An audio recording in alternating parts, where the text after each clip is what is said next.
Bonjour à toi, j'espère que tu vas bien. Je te fais cette petite vidéo aujourd'hui pour te rappeler à quel point on peut shifter son émotion d'une seconde à l'autre.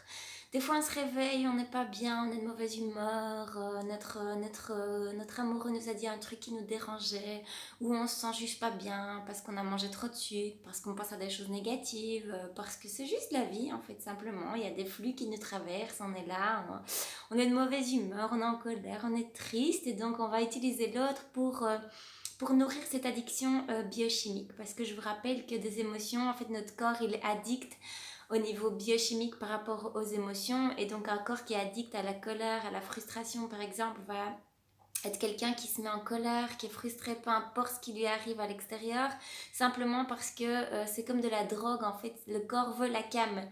Et donc on va faire tout pour créer des situations où on va se mettre en colère, ou alors des situations où on va se rendre triste, etc. Où on va créer des situations où on va se rendre coupable, où on va avoir peur, etc. Ça fonctionne ainsi aussi pour le positif, heureusement. Pour les émotions de bien-être, donc il y a des personnes qui sont accros à la joie, à l'enthousiasme, à la certitude, à la détermination, à la gratitude. Et donc je t'invite et je ferai d'autres vidéos pour vraiment arriver à se calmer à ces émotions-là. Et en fait, une drogue, comment ça fonctionne, c'est qu'au plus tu nourris ton système de quelque chose et au plus tu vas devenir addict à ce quelque chose. Donc au début, c'est pas très facile si tu es encore addict à la colère, à la frustration, à la tristesse.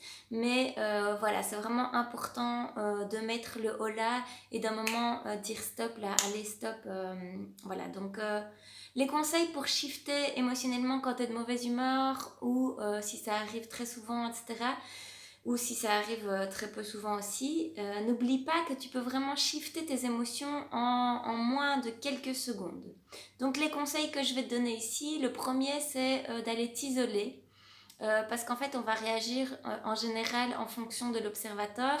Donc, s'il n'y a plus d'observateur, on sera moins triste, moins en colère, on sera moins frustré, peut-être moins de mauvaise humeur. Et donc, ça, c'est vraiment la première chose à faire, d'aller t'isoler, de te retrouver avec toi-même. La deuxième chose à faire, c'est que tu vas accueillir ton émotion parce que si elle est là, c'est qu'elle a besoin d'être exprimée. Donc hurle, pleure, vraiment mets la main là où ça coince au niveau corporel.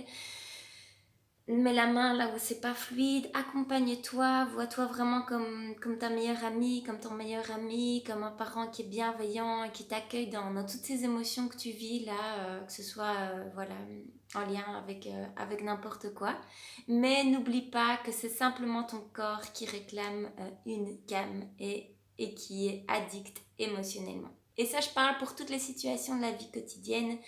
Maintenant, voilà, il y a des trucs qui sont très lourds et je te dis pas qu'un deuil ou perdre un être proche, tu dois arrêter d'être triste dans la seconde. Mais en tout cas, je pense profondément que quelqu'un qui est accro à la joie, accro au bien-être, aura beaucoup plus de facilité de gérer un deuil ou de gérer quelque chose qui est vraiment difficile que quelqu'un qui est déjà accro à la tristesse et au mal-être. Donc simplement ce que je veux dire ici, c'est de créer des addictions corporelles différentes de ton corps. Et donc pour te sortir d'un état émotionnel qui peut bousiller ta journée ou bousiller la journée de tes proches, donc va t'isoler, ensuite accueille ton émotion, ensuite respire, mets vraiment de la valeur sur la respiration. J'en ai parlé dans une autre vidéo. Essaye de boire de l'eau. Boire de l'eau, ça permet vraiment de fluidifier. Voilà, couche-toi, assieds-toi, médite, fais des exercices sains, lis un livre qui t'inspire, regarde une vidéo qui t'inspire.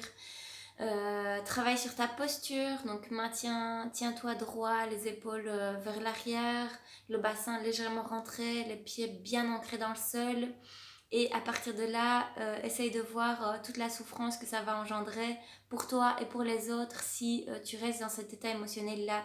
Donc qu'est-ce qui va se passer si tu restes de mauvaise humeur? Tu risques de la décharger sur ton compagnon, sur tes enfants, sur tes parents, sur tes amis, sur les personnes que tu vas croiser dans la rue. Et donc essaye de pas de donner ce poison aux autres. Je sais bien que des fois on le fait, c'est normal et c'est pas grave de le faire, mais c'est juste essayer de le faire le moins possible et d'arriver à se recentrer le plus vite possible par rapport à ça. Ensuite, ce que tu vas faire, c'est de lister tous les avantages que tu vas avoir à shifter de manière émotionnelle et à te reconnecter à un niveau de bien-être et de joie et de sérénité. Là, tu vas faire le contraire et tu vas lister tous les avantages. Alors, si tu as des enfants, c'est facile, tu le fais pour tes enfants, tu le fais pour ton compagnon. Et au-delà de ça, vois vraiment comme le faire pour l'humanité, parce que quand on augmente son état vibratoire, c'est-à-dire quand on se met dans de la joie, de l'enthousiasme, de la gratitude, de l'amour, toutes ces émotions ont des vibrations qui sont très élevées et qui sont rapprochées l'une de l'autre quand on les mesure. Et donc en fait, à l'échelle de l'humanité, ça participe vraiment à l'élévation énergétique. Et donc voilà, sois celui qui participe à l'élévation énergétique de l'humanité, de ta famille, d'abord de toi. Mais si tu n'arrives pas à le faire pour toi, fais-le pour ta famille. Si tu n'arrives pas à le faire pour ta famille, fais-le pour l'humanité et vraiment qu'on prenne tous cette responsabilité par rapport à ça. Et voilà, j'espère que cette vidéo t'a aidé. Donc n'oublie pas que tu peux shifter ton émotion, ton humeur en quelques secondes.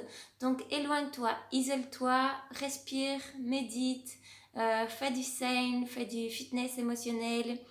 Liste tous les avantages que tu as à shifter ton émotion et liste tous les désavantages que tu as à rester dans cette émotion-là. Voilà, j'espère que ça t'a aidé. Si oui, tu peux commenter et partager la vidéo et je te retrouve bientôt. Bonne journée.